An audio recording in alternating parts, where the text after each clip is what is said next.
que les enfants de Dieu sont là. Aujourd'hui, je vous salue au nom du Seigneur Jésus-Christ. Que la paix de Dieu qui surpasse toute intelligence soit avec vous.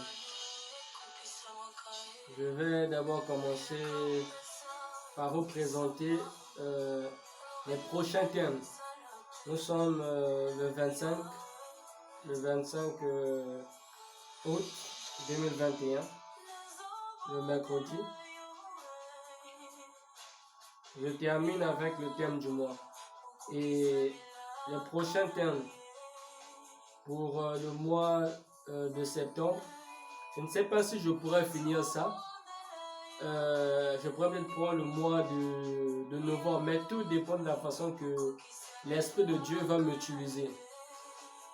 Je pense même prolonger avec ces 5 thèmes jusqu'en décembre.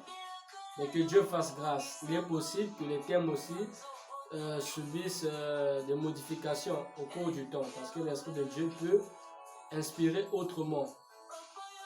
Tout dépend de la vérité présente. Alors le thème d'aujourd'hui, c'est comprendre les promesses de Dieu.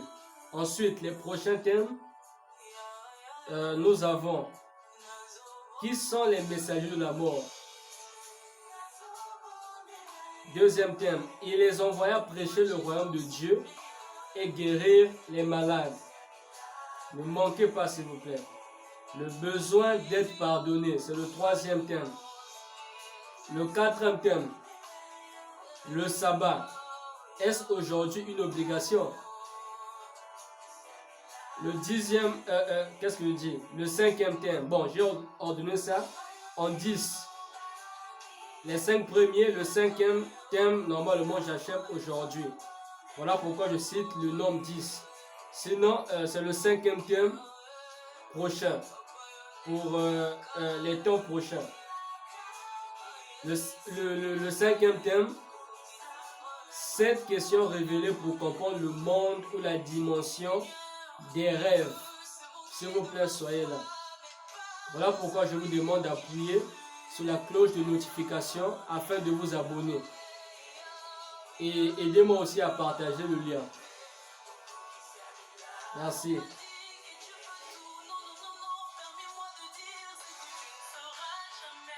Nazobo de la Yahweh, Kokisabila Kanayo.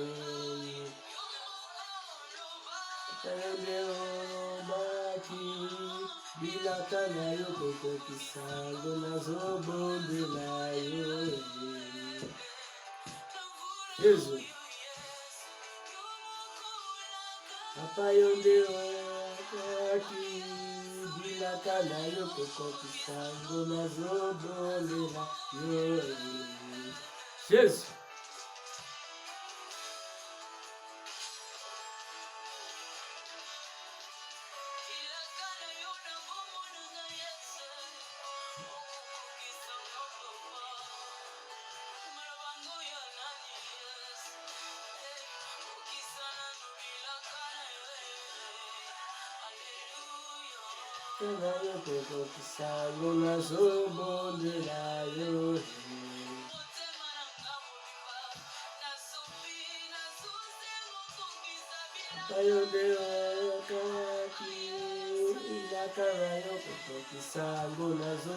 Oh Père très saint, éternel des armées, accomplis les promesses de ma vie, accomplis les promesses dans la vie de toutes les personnes qui me suivent en ce moment.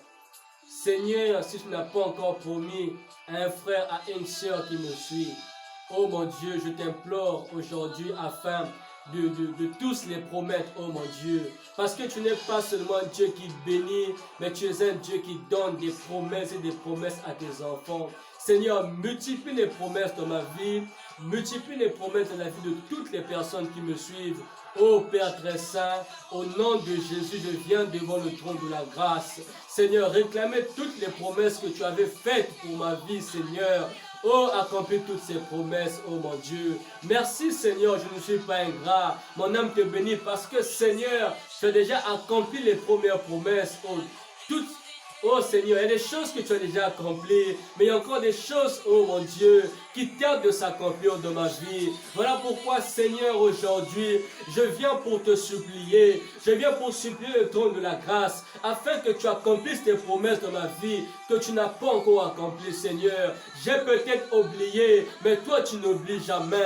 Oh Seigneur, accomplis tes promesses dans la vie de toutes les personnes qui me suivent. Père, je le demande au nom de Jésus.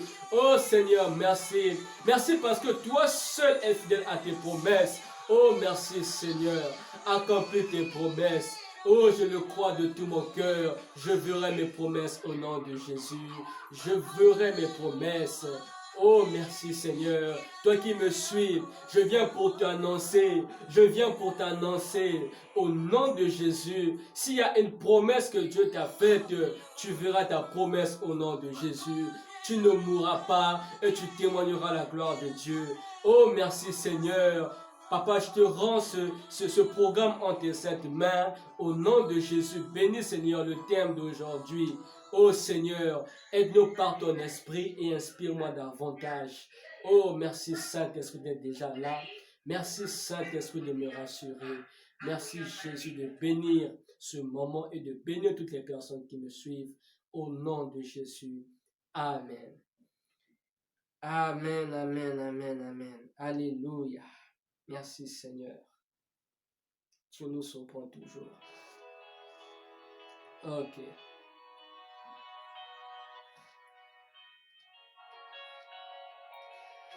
Le thème d'aujourd'hui, c'est comprendre les promesses de Dieu. J'ai réservé 20 à 30 minutes. Je ne ferai pas plus. Et si l'Esprit me conduit au-delà, je serai. Parce que je suis un homme spirituel. Donc, on a appelé à comprendre, à connaître toutes ces choses. Alléluia. Jésus. Sheka, sheka, reba, baba. Libra saka, sheka, mama. Sheka, reka, papa. Libra saka, le mama. Liki, reka, kakaka. Lebro sapa, sheka, baba, baba. Oh, merci Jésus. Jésus. Comprendre les promesses de Dieu. Ne soyez pas distraits. Ok. Ça, c'est l'onction, c'est la joie du salut. De toute façon, on partage au nom de Jésus. Acte 26, verset. Les textes qui ont lié avec ce thème. Acte 26, verset 6. 1 Thessaloniciens, chapitre 4, verset 8. Joël, chapitre 2, verset 28. Genèse, chapitre 12, verset 1 à 3. Plus Genèse chapitre 18 verset 19. Je ne vais pas lire tous ces textes. Je vais peut-être choisir un ou deux textes que je veux vous donner. Alléluia. Soyons concentrés. Nous allons lire, j'aime bien Joël. Dieu m'a confié aussi la mission de Joël. 2 verset 28. Donc, dans mon ministère, Dieu m'a confié ce message. J'ai plusieurs messages à prêcher, mais j'ai un message particulier en ce qui concerne la prophétie de Joël, chapitre 2, verset 28. Donc, je vais vous lire le livre de Joël, 2, verset 28. Joël, chapitre 2, verset 28. Ézéchiel, Daniel, Osée, Amos, Joël. Donc, Joël vient juste après le livre d'Osée, le prophète Osée. Après vient Joël. Joël, chapitre 2, verset 28. Je le lis, mais je le maîtrise en tête.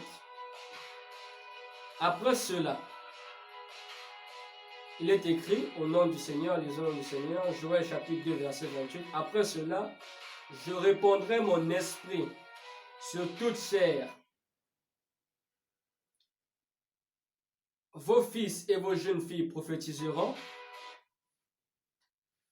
Vos vieillards auront des songes et vos jeunes gens des visions.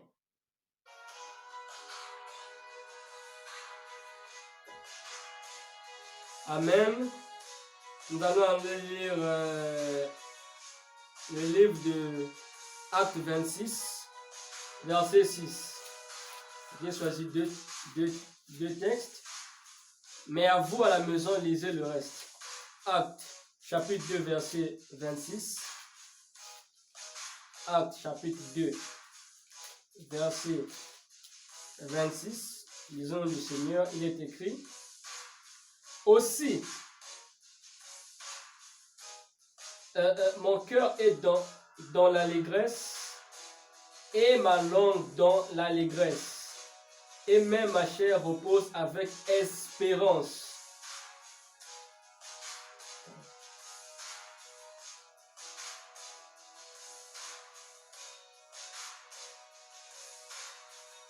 Amen. Lisons encore nos textes. Lisons 1 Timothée chapitre 4 verset 8.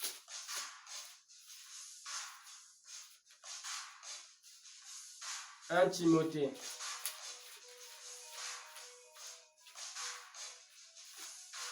Ne soyons pas distraits. Oh mon Dieu. Ok. 1 Timothée chapitre 4 verset 8, il est écrit, car tout ce que Dieu a créé est bon, et rien ne doit être rejeté, pourvu qu'on le prenne avec action de grâce. Non, ça c'est... Non, 1 Timothée chapitre 4. Non. Chapitre 4, verset 8, excusez-moi. Chapitre 4, verset 8, il est écrit, exerce-toi à la piété, car l'exercice corporel est utile à peu de choses, tandis que la piété est utile à tout. Ayant la promesse, le mot promesse apparaît, ayant la promesse de la vie présente et de celle qui est à venir. Amen, amen. Je vais maintenant commencer. Alors, que signifie une promesse? Pendant que vous me suivez, vous allez constater que peut-être que tu ne connaissais pas ou tu ne comprenais pas vraiment c'est quoi une promesse? C'est quoi la promesse que Dieu fait à un homme?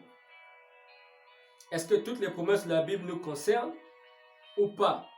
Parce que la Bible, dans la parole de Dieu, il y a des promesses, il y a des instructions, il y a des enseignements. Maintenant, est-ce que tout nous concerne? On va voir ça et vous allez comprendre de vous-même.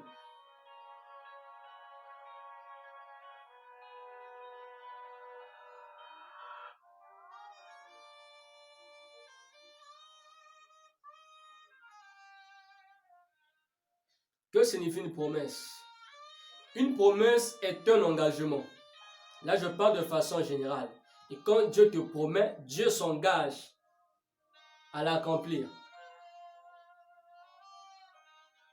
Quand Dieu te promet, ça veut dire Dieu a juré sur sa justice, sur son trône. La deuxième définition de la promesse, une promesse est une dette. Troisième définition que je vous propose, une promesse est l'expression d'une récompense. On me dit, est-ce qu'une promesse est une récompense? Est-ce qu'une récompense est une promesse? Je m'explique. Une promesse est l'expression d'une récompense. C'est-à-dire, toute récompense est une promesse et non le contraire. Parce que la promesse en elle-même n'est pas une récompense. Parce que la récompense nous demande un prix à payer. Une promesse est l'expression d'un héritage. Vous allez me poser la question, pourquoi c'est l'expression d'un héritage? Nous allons rapidement lire. Genèse chapitre 26, versets 2 à 5. Je ne sais pas si je vais finir ce message. Oh là là. Genèse. Non, je vais finir. Je vais m'efforcer à finir. Je vais peut-être aller au-delà des 30 minutes que j'ai prévues. Et soyez attentifs et vous serez bénis vraiment à travers ce message. Genèse chapitre 26, le verset 2 à 5, il est écrit, l'Éternel lui apparut et dit, c'est Isaac, hein, c'est Isaac. S'il faut lire verset 26, je lis chapitre 1 plutôt, verset, Genèse chapitre 26, verset 1. Au verset 5, vous allez comprendre que c'était qui. Il y eut une famine dans le pays, outre la première famine qui eut lieu du temps d'Abraham. Et Isaac alla vers Abimelech, roi des Philistins, à Guérar. Chapitre, verset 2, l'Éternel lui apparut, on parle d'Isaac, et dit, Isaac c'est l'enfant de la promesse. Est-ce que tu es un enfant de la promesse, une fille de la promesse, un fils de la promesse? Est-ce que tu peux le croire? Parce que tout enfant de Dieu, tous qui croient en Jésus, tous qui ont donné leur vie en Jésus, vous êtes des enfants de la promesse, comme Isaac. Tu peux écrire aux commentaires, je suis un enfant de la promesse, tu peux frapper ta poitrine et être fier, je suis un enfant de la promesse en Jésus-Christ. Et au verset 2, l'Éternel lui apparut et dit, ne descends pas en Égypte, demeure dans le pays que je te dirai. Waouh, il était tellement avec Dieu. 3, verset 3, séjourne dans ce pays-ci, je serai avec toi et je te bénirai, car je donnerai toutes ces contrées à toi et à ta postérité, et je tiendrai le serment que j'ai fait à Abraham ton père. Vous voyez un peu, depuis Abraham son père, Dieu dit à Isaac, la Bible nous dit que je tiendrai le serment que j'ai fait à Abraham ton père. Il y a même un serment. Donc, une promesse, dans une promesse, nous pouvons avoir un serment. Vous voyez un peu? Dans une promesse, nous pouvons trouver un héritage. Voilà pourquoi je dis que la promesse en elle-même, la promesse est l'expression d'un héritage. Nous allons parler des types de promesses. Je vais vous donner 2 types de promesses. On me dit, il n'y a que 2 types. Oui, pour moi, il n'y a que 2 types, selon la façon que l'Esprit de Dieu m'a conduit. Et l'onction enseigne. Et Dieu m'a fait comprendre cela parce que moi-même, j'avais des problèmes à comprendre ces promesses. Et nombreux aussi ne comprennent pas. Quand on dit crois aux promesses de Dieu, prie pour les promesses de Dieu, maintenant on te pose la question, qu'est-ce que toi, Dieu t'a promis? Ou Jésus t'est apparu la nuit, te dit, pourquoi tu réclames tes promesses? Qu'est-ce que moi je t'ai déjà promis? Est-ce que vous voyez un peu? Ne dites pas seulement à quelqu'un, à un homme ou à une femme, souviens-toi des promesses de Dieu. Pendant ce temps, il ne sait pas. Parce qu'il ne suffit pas seulement de croire, mais il suffit de connaître et comprendre quelles sont tes promesses. Alléluia. Donc, il y a 2 types de promesses. Écrivez s'il vous plaît, parce que c'est un enseignement capital. C'est une nourriture spirituelle. Il y a la promesse universelle, la promesse personnelle ou particulière à un groupe de personnes ou à une famille. Merci Saint-Esprit. Ici, j'ai écrit la promesse personnelle ou particulière et le Saint-Esprit me dit, ajoute un mot. Le Saint-Esprit me dit, en ce moment, il dit d'ajouter la promesse faite de groupe ou pour une famille, pour une maison. La promesse personnelle ou particulière à un groupe, à une maison, à une famille, à une nation. Donc, dans la promesse universelle, je cite juste les versets. Et vous allez aller lire, s'il vous plaît. Allez lire votre Bible. Il y a beaucoup de versets. Mais je choisis au moins 3, je vous donne. Lisez 1 Timothée chapitre 4, verset 8. Joël 2, verset 28. 1 Thessaloniciens 4, verset 16 à 17. La promesse personnelle ou particulière. Vous allez lire Jean 14, verset 21. La promesse, vous devez savoir que la promesse est différente de l'exaucement qui est le fruit d'une prière. Parce qu'on ne prie pas pour recevoir les promesses de Dieu. on ne peut pas prier pour recevoir une promesse. Donc, la promesse, vous devez retenir ça, notez ça s'il vous plaît. La promesse de Dieu est différente de l'exaucement de Dieu. Car l'exaucement est le fruit d'une prière, est le résultat d'une prière. Mais la promesse n'est pas le résultat d'une prière. Allez comprendre ça en profondeur. Lisez vraiment les versets que je vous ai partagés là, s'il vous plaît. Lisez ces versets. Vraiment, lisez ces versets que je vous donne. Donc, dans la promesse universelle, il y a encore deux types de promesses dans la promesse universelle, ou deux sous-points, ou deux points qui nous expliquent la promesse universelle. La promesse universelle de Dieu, elle est faite. C'est-à-dire, quand je dis universelle, ça concerne tout le monde. Et on peut les retrouver dans les Écritures. Voilà pourquoi il est important de lire et méditer la parole de Dieu.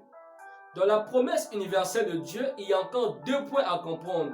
La promesse de la vie présente, dont l'apôtre Paul parle à Timothée chapitre 4 verset 8. Là-bas, Paul dit, vous allez lire, vous allez comprendre, qu'il y a une promesse de la vie présente. Dans ton passé, Dieu a accompli certainement des promesses. Et il te promet maintenant, il te promet aussi au futur. Donc, ça, c'est de la promesse de la vie présente. La vie présente dont je parle, c'est toute ta vie sur la terre. Depuis le berceau jusqu'à ta mort. Là, nous sommes dans Ecclésiaste. Vous allez me dire pourquoi je parle de la mort. La Bible nous parle clairement de la mort. Il est réservé à tout le monde de mourir une seule fois. Après quoi vient le jugement. Et la promesse, toujours dans la promesse universelle. Dans la promesse universelle, nous avons la promesse de la vie à venir. Dans 1 Jean 2, verset 25, vous allez le comprendre. Lisez 1 Jean, chapitre 2, verset 25. La promesse universelle, qui est une promesse de la vie à venir, ce n'est que la vie éternelle. Ça, c'est au-delà de la terre. C'est une vie avec Jésus-Christ dans le ciel. Voilà pourquoi il est plus que temps de croire en Jésus. Parce que l'enlèvement peut arriver à n'importe quel moment. Et nous sommes frères et sœurs. Il est plus temps, comme dit l'apôtre Paul, de veiller les uns sur les autres. Ce n'est pas parce que l'autre est dans une mauvaise vie que tu l'abandonnes, non.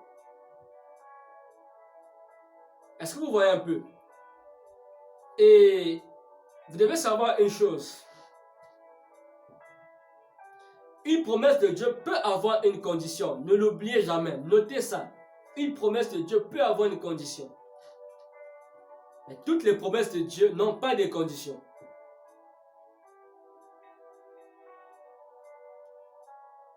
Toutes les promesses de Dieu n'ont pas de conditions.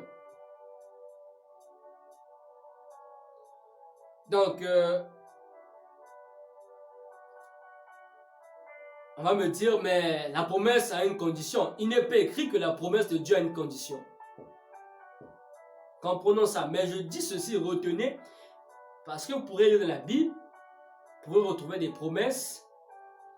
Parce que la promesse, dans la promesse, on peut trouver des droits. Les droits légaux des enfants de Dieu. Mais il y a quand même une petite différence. La promesse de Dieu peut avoir une condition retenue.